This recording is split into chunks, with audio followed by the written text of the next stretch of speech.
Hello, everyone. You know why the episode 10 of Dr. Ameku was delayed? It wasn't because of some holiday or anything, or there's, doing a special episode. No, this event was real-time event. Things at the hospital were going very boring, and on Thursday of last week, they learned that Katori was leaving the hospital and Dr. Ameku was going to solve a murder. And the only reason we got this episode this week particularly is because Dr. Ameku solved the murder, sometime in like maybe Monday, Tuesday, and the animators worked super heavily to animate this episode. That's why the episode 10 was late, because nothing was happening. It was pretty boring and everything. Maybe they were having a little holiday. Well, that's the excuse I'm going to give you, because at the beginning of the episode, we learned that it is March 13th, which was Thursday of last week. So, anyway, on to episode 10. So, this episode, I was kind of a little bit confused at first, because we got a little bit of information that kind of threw me for a bit of a loop. Katori doesn't actually work at the hospital, or at least permanently. He's a temporary recruit. In fact, he works at Junsei Medical University. He works at the hospital.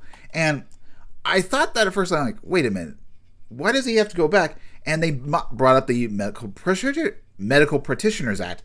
Well, and the reason that they implied reason this was brought up is because this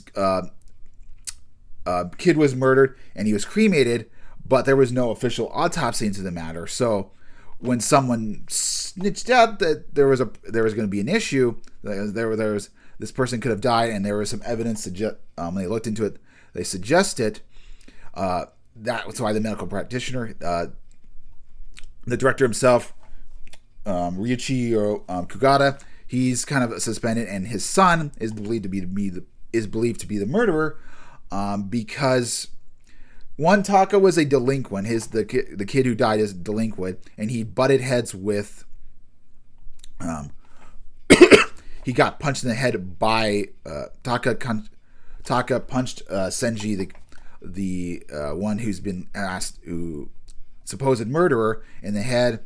And he had it after he got patched up really quickly because the bleeding stopped.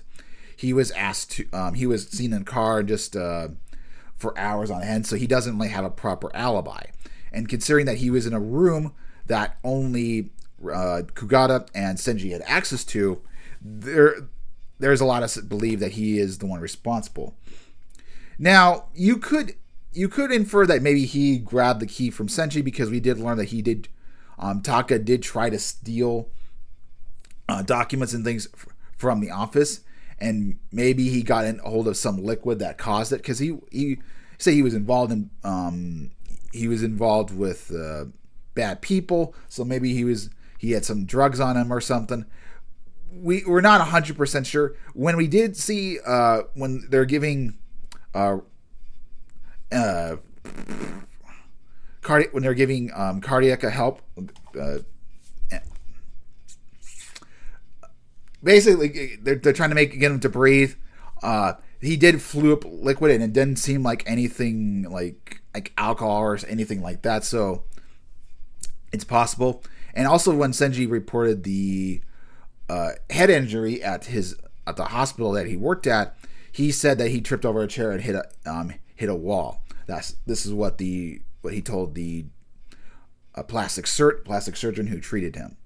So we do have that. There's a lot of circumstances to that.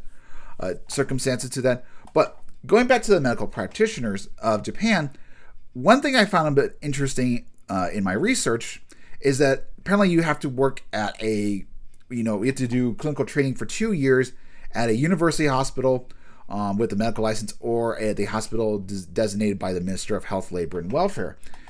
I'm like, okay, so maybe he's still a student there. But he mentioned that he's worked at he's worked for 5 years, so that seems a bit weird. So it kind of threw me for a little bit of a loop. Like, why was he asked to leave?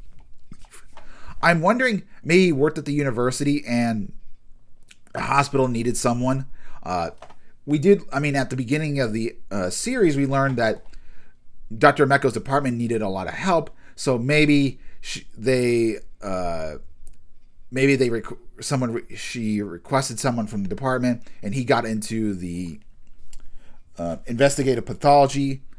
He was originally assigned there, but then he was brought down to Dr. Ameko's department, like give an excuse or something like that, and that's how he got a hold of him. But yeah, so he's forced to go back.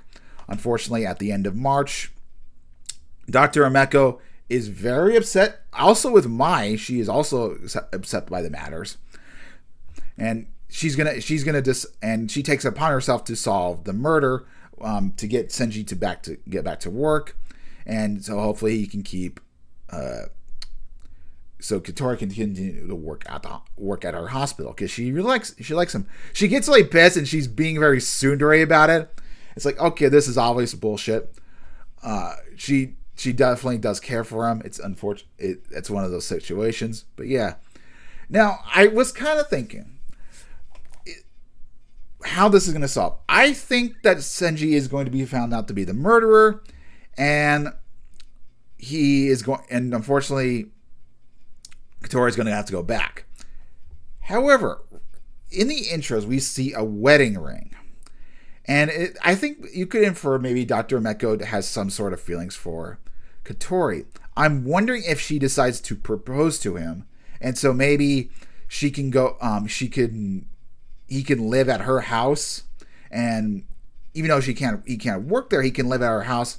And then she can come home to him and just talk and have him be on hand. Sort of shtick. Maybe that's how she's going to get around this. This is episode part 1. We just kind of get the initial briefings, and so the next episode, and maybe even part 3, we'll learn a little bit more. So I think that's how it goes. That's what's going to happen. And maybe when she solves, like, please marry me. I want to be with you. It's hard for me to work for other people, and you're the only person I can seem to really get along with. Maybe that's what's going to happen. Or how maybe even Mai's going to ask him to marry, and so Katori would have an excuse to see him. I don't know. There's a lot of different aspects to see. Who knows what happened? In terms of episode, I'm going back. In terms of episode, it was good. I kind of wish we had gotten a little bit more backstory about Katori in previous episodes about his employment, rather than just kind of being springboarded. Maybe they'll explain it in future episodes. But yeah, it was okay. It was a not too bad episode. For whatever reason, this screenshot doesn't do it justice, but Maya in this episode looked very cute in her outfit, and that could have been the case with other episodes, but I don't know, she just seemed very cute in this episode today, just being all dressed up in her cloak and jeans and t-shirt. It was very cute. It was a very cute look. But yeah, that's going to be the end of the episode. I'll see you guys next week. Hopefully there's no more delays, but yeah, just solid episode. I can't really think too much. It's an opener act, so you gotta kind of wait for part 2 to happen. Yeah, I'm curious to how this is going to resolve. It does seem obvious on one angle, but one thing I thought of, Senji did work at his dad's hospital part-time, and she's seen the plastic surgeon. There's a vibe that maybe those two were cheating, like they were having an affair, because she is married. And her father, the reason he's born is because of an affair. So maybe? I don't know. Hopefully you guys enjoyed the episode. Like I said, see you guys next time. Have a wonderful day.